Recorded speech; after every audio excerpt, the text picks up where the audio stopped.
तुम्हें पता है, लक्ष्मी जी कह रही थीं कि तुम बहुत कंजूस हो।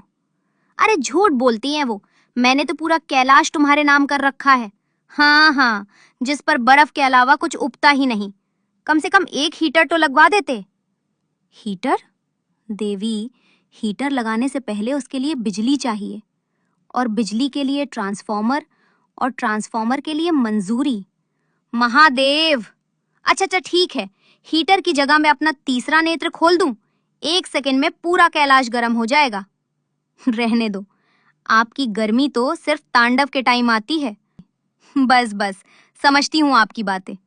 अब ये मत कहना कि देवी जरा चाय बना दो। आपकी बातों में मैं फंसी जाती हूँ।